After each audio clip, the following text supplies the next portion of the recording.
इस वीडियो में हम आयुर्वेद के बहुत ही महत्वपूर्ण विषय गुड़पाक के बारे में चर्चा करेंगे, जिसके अंतर्गत हम गुड़पाक का परिचय, स्वरूप, मात्रा और अनुपान के बारे में जानेंगे। तो इन सभी उप विषयों की जानकारी को अच्छे से जानने और समझने के लिए वीडियो को अंत तक जरूर देखिएगा।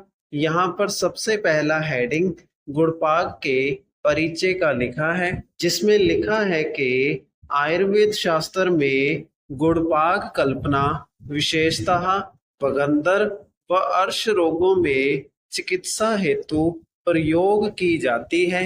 यहाँ पर इस लाइन का अर्थ ये है कि आयुर्वेद में गुड़पाक कल्पना का प्रयोग विशेष रूप से भगंदर और अर्श अर्थात पाइल्स और फिस्टुला नामक रोगों में किया जाता है।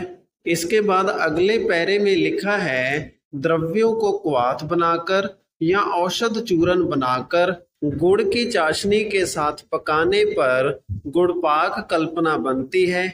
इस हेतु शास्त्रोक्त यथा आवश्यक त्रिगुण, षडगुण आदि मात्रा में गुड़ लेकर चाशनी बनाते हैं। इस पैरे का अर्थ ये है कि द्रव्यों का सबसे पहले या तो क्वाथ बनाया जाता है या उन द्रव्यों का चूर्ण बनाया जाता है, फिर उसके बाद गुड़ की चाशनी के साथ मिलाकर इन द्रव्यों को अग्नि पर पकाया जाता है।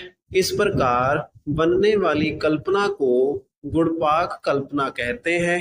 गुड़पाक कल्पना में चाशनी बनाने के लिए गुड़ की मात्रा शास्त्र में लिखे गए अनुसार या आवश्यकता के अनुसार द्रव्य की मात्रा से 3 गुना या 6 गुना ले सकते हैं।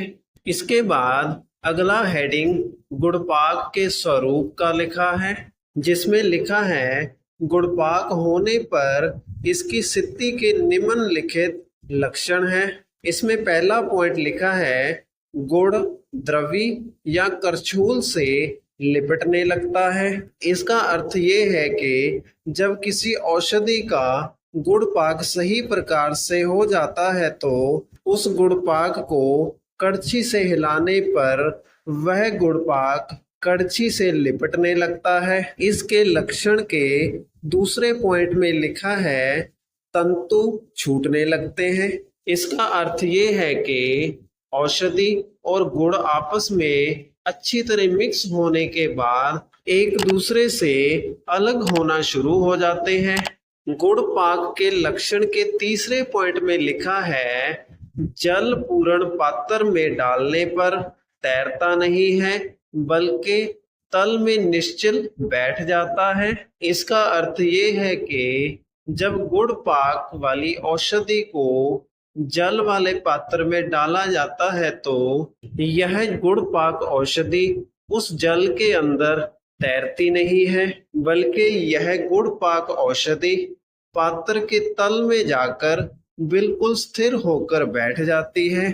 इसके बाद लक्षण के चौथे पॉइंट में लिखा है, स्पर्श और मर्दन से सुख अनुभूति होती है, अर्थात मृदु होने के कारण हाथ से सुखपूर्वक मसला जाता है। इस पॉइंट का अर्थ ये है कि अगर गुड़पाक औषधि को स्पर्श या मर्दन किया जाए तो आसानी से इसे मसला जा सकता है। गुड़पाक सिद्धि के लक्षण के 5वें पॉइंट में लिखा है कि घटक औषध द्रव्यों की गंध, वर्ण, रस आने लगती है। इसका अर्थ ये है कि गुड़पाक औषधि जिन द्रव्यों से मिलकर बनी होती है, उन औषधि द्रव्यों की गंध अर्थात सुगंध, वर्ण अर्थात रंग और रस अर्थात स्वाद की उपस्थिति गुड़पाक औषधि में आने लगती है। इसके बाद गुड़पाक औषधि के लक्षण के 6ठे पॉइंट में लिखा है कि दबाने पर मुद्रा अर्थात अंगुलियों की रेखाओं की छाप आ जाती है। इसका अर्थ ये है कि जब गुड़पाक औषधि को अंगुलियों से दबाया जाता है तो उन अंगुलियों की छाप उस गुड़पाक औषधि के ऊपर आ जाती है। इसके बाद अगला हेडिंग गुड़पाक कल्पना की मात्रा का लिखा है। यहाँ पर गुड़पाक कल्पना की सेवनीय मात्रा 1 कश अर्थात 10 से 15 ग्राम लिखी गई है। इसके बाद अगला हेडिंग गुड़पाक के अनुपान का लिखा है, जिसमें शीतल जल या दूध लिखा गया है। गुड़पाक के अनुपान के अनुसार गुड़पाक औषधि का सेवन शीतल जल या दूध के साथ करना चाहिए। तो इसी के साथ हमारी आज की इस वीडियो का विषय यहीं पर समाप्त होता है। अगर आपको वीडियो अच्छा लगा तो वीडियो को लाइक करें और इसी प्रकार से आयुर्वेद से संबंधित वीडियोस प्राप्त करने के लिए हमारे चैनल को सब्सक्राइब करें।